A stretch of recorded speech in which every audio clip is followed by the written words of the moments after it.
Hi, I'm Matt Cramer. So I'm working with a client, a young man who's trying to get a job as a lawyer, and he's been looking for a job for 6 months. He says he's submitted 100 applications and so far has only gotten a few interviews. And he's feeling pretty distraught and very self-critical. This client is so filled with self-criticism and self-doubt that there's no room left for him to remember what's good about himself. And as a result, he has very little self-confidence, and he has a big job interview next week, and he's really nervous about it. So there's a few different issues here.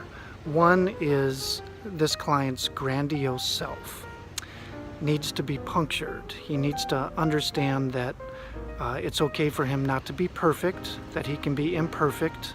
When that starts happening and he gets a little deflated slowly over time, he'll gain in self-confidence and he'll realize that he's a mixture of good and bad, of undeveloped and developed, of pro and con. He'll be more able to do trial and error, he'll be easier on himself, and his self-esteem will go up. So that's one issue, and I've addressed that a lot in other videos. The issue, though, that I want to focus on is how nervous the client is and how he can't calm down. And I think it's very important to learn a very simple thing. We all have to learn this, is first we calm down, then we fix. First we chill, then we plan. It goes in that order. We can't do much, or we're not going to do it well, if we're uptight, if we're stressed out, if we're under pressure.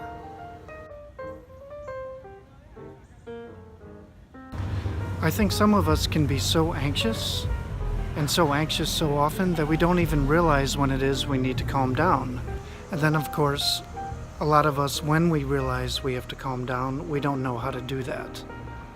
So the question becomes, how do we calm down? If you really have difficulty calming down, probably what you need, and probably what most of us don't want to hear, is you need help. You need to be talking to someone. It can be a therapist like me, or it can be a friend or a parent. The developmental capacity to be alone and calm is actually gained, achieved over time with help from another, usually in infancy, when we're lucky, when we get good enough parenting. That said, if we find ourselves as adults with difficulty calming ourselves down, it can be as simple as talking to another person, or going to some kind of support group, or calling a friend. If you're on your own and really don't want to try to ask anyone for help, and just want to do it by yourself, or don't have access to someone else, then here's what I suggest. Sit down. Sit down in a quiet place. Put both feet on the floor for grounding. Close your eyes. Take a deep breath in, let the breath out. Put both hands on your stomach so you notice your stomach going in and out. Notice the inside of your eyelids. Notice what colors you see. Then notice what you're hearing. Try to notice 2 or 3 things you see on the inside of your eyelids. Try to notice 2 or 3 things you're hearing in the room or park you're in. Try to notice what you're touching and how that feels. Pay attention to the senses. This is a simple mindfulness exercise, and it exists in a lot of different forms and goes by a lot of different names, and it's probably been around for a lot of years, probably thousands of years. And you can experiment with it and try to find out what works for you.